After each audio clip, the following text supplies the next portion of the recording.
Alright, hey, welcome. I'm Dave, as you may already know, and today I'm going to be unboxing and reviewing, I think it's called Qidi Technology is the name of it. It's on the box here.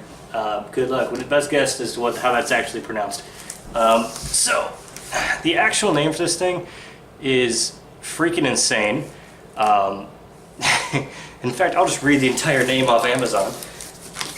It's the Qidi Technology New Generation 3D Printer X-One 2 Metal Frame Structure Platform Heating.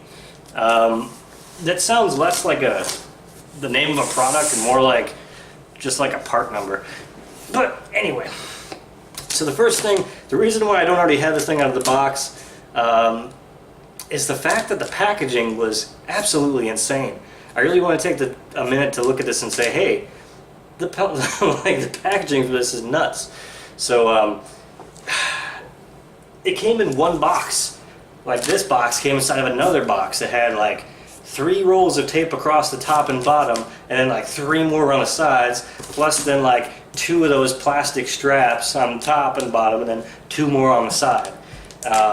And then after I opened that box, this box was inside with a bunch more packing material, like these, right angle cardboard braces, and then some more plastic, more of those plastic straps that are, kind of a pain to get through. So if you're going to open this, you absolutely must have a box cutter of some kind, because, wow. Oh, also the box says Team Lift, and I think it's only like 50 pounds. So, whatever. Without further ado, though, we'll open up this box. I haven't really taken a good look at it yet or done anything, so now it's unboxing. Hooray. So, off the top here, we've got, they actually seem like they include a decent amount of stuff here. So, it says that you get a random color filament. This one was orange, so fluorescent orange. Cool. They give you 1 kilogram roll of it, which is, I don't know. I'm not like a 3D printing expert, so we'll see how this works out. I don't know how quickly I'll go through it. They gave you a manual and a little thing that says thank you, and special paper for build plate leveling. So they give you some build plate leveling instructions there too, which is nice. Then there's this thing, which I don't know. We'll figure that out. I don't know what this is. I don't know. We'll figure that out later. It does seem to open, so maybe it's I don't know. Maybe it's to hold something, platform or some kind. It also seems to come with looks like a USB and an SD card in the back. So I've never actually seen one of these before. So it's just a little device here that one side's USB, the other looks like SD card. So you'll be able to plug in this to the printer, I'm guessing, to transfer over your designs so that it knows what to print.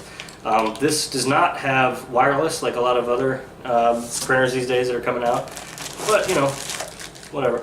And then a nice cable here, just a typical generic 3-prong power cable.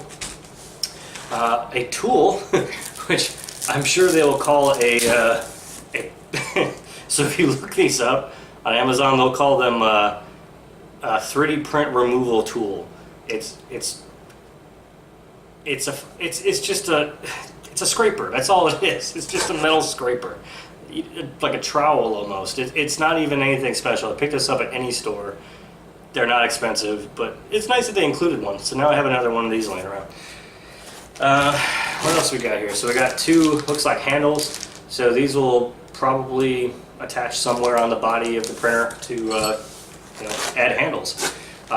This looks like a extruder tip, or it looks like an extruder tip, and maybe some type of cleaning tool. So just to get a better view here. So an extruder tip and probably like a filament guide, something like that. I think that's probably what that is in there. So got that included. And oh look, even more little tools. So it looks like I got a little list of tools here. So it looks like a couple Allen keys, a little flathead, little combination wrench, some screws, and some fuses, and even more of those little filament guide type things, I think. So all right, actually, pretty decent amount of packings in there. So I mean, you could definitely do worse for more money. All right, and now we get to the actual printer itself. So, yeah, ripping this open. So they say team lift on this. I don't think it's super heavy, but whatever. Alright. I would say it's probably somewhere in the neighborhood of like, if you do the old, what's it called, standard? Not metric type of measurements in pounds. I would say it weighs probably about, let's see, yeah, somewhere like 30 to 40 pounds, something like that. I don't know. There's probably a spec on the store page that tells you how much it weighs. It looks like they did a pretty good job packing this. They got a lot of zip ties in here and a lot of little stuff like this. Again, this looks like a filament holder of some kind, just kind of stuffed in there. But yeah, it looks like they did a pretty decent job. Oh, you know what this is? This is probably, this is the spool holder. Figured it out. Yeah, this is the holder with which to hold your filament spool. There's actually a little hole in the back machined in that you can attach that to. So I'll try to turn this around. Yeah, see, right here, screws in the back, and that's where the filament goes. So, I mean, for ease of use, already I'm giving it a decent rating because it just makes sense. But anyway, yeah. So I'm gonna go ahead and get my knife so I can cut away some of these zip ties. Looks like all the parts that are, you know, all the moving parts they did a pretty good job isolating them. I've also got some styrofoam here, which might be kind of a beat to get out. I don't know how that's supposed to come out. Maybe in the front. Yeah, maybe. Let's try it. There it goes. Okay. Yeah. I got some cardboard in there. Oh, another box. Hold on before I go get the tool.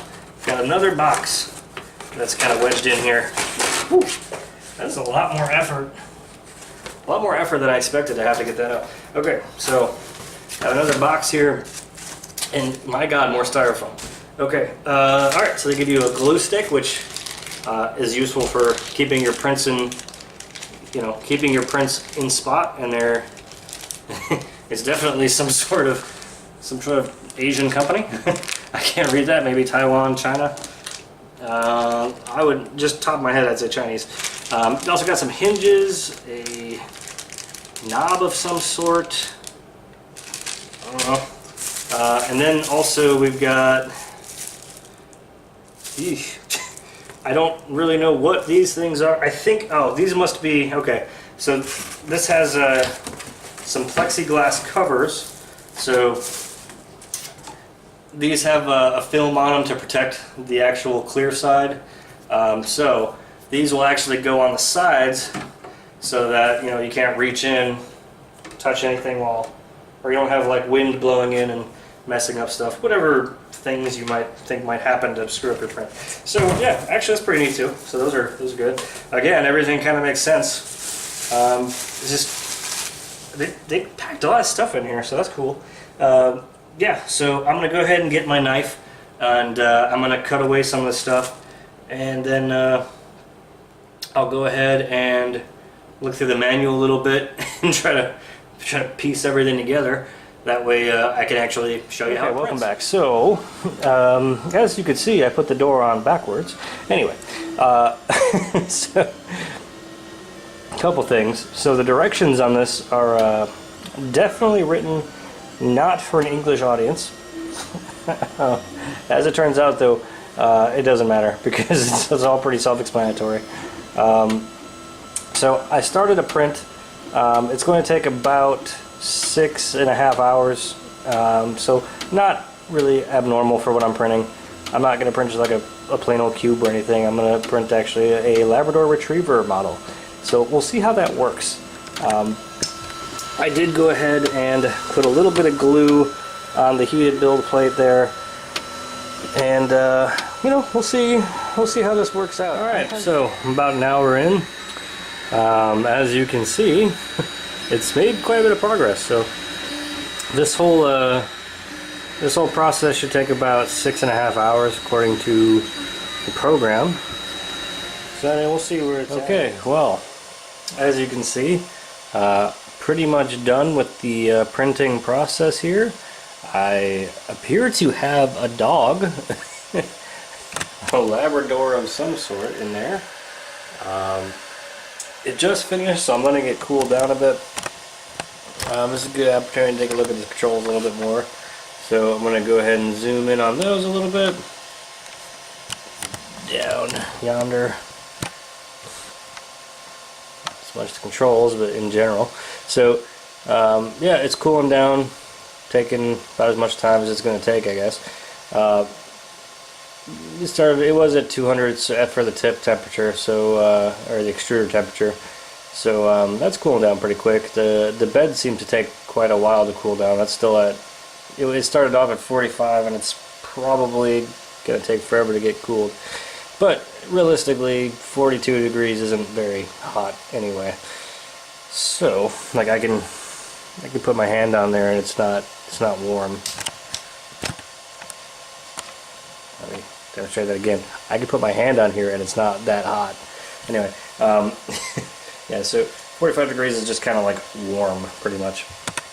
So I'm going to go ahead and see if I can break this thing loose. Now pretty much all I did was I took a bit of the glue that came with it, so some of this fancy glue stick, and just smeared a bunch of it on the bottom plate there, and you know, that's pretty much it. So okay, so finally got the thing off there. It did take a little bit of effort. I had to be I was trying to be like a little bit careful as I did it. So this is the finished product. I'll zoom out so the resolution is better, and yeah, so turned out pretty good. Nice. So it's a low poly dog. I did that on purpose because you know, smooth isn't that hard to do, I don't think, but to do something like this is a little bit more complicated. And like, you know, these are the supports, and you know, they came right off fairly easily. There's a couple spots on here that probably try to smooth out, where like the supports didn't break off like perfectly cleanly. I guess if you look like right here, it's kind of a spot there, but I think that's actually pretty easy to chip off or sand off, and that actually might even be part of the model. I'm not really 100%, but yeah, it's pretty good. I mean, it took 7 hours, but I mean, for the size and the fill ratio I did with it, it's actually not bad. So not a bad product. Alright, so what's the final verdict on the Qidi Tech X-One 2 long name printer? It's actually not a bad buy. So granted, the documentation is pretty dumb. It's I mean, just a good example here, not Englishing well. Turn the nut anti-clockwise. Anti-clockwise.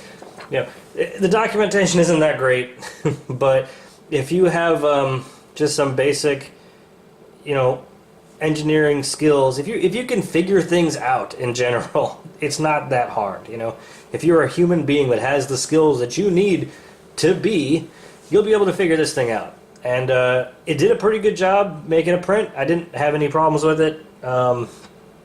It does PLA, it does ABS. I think it does just about everything.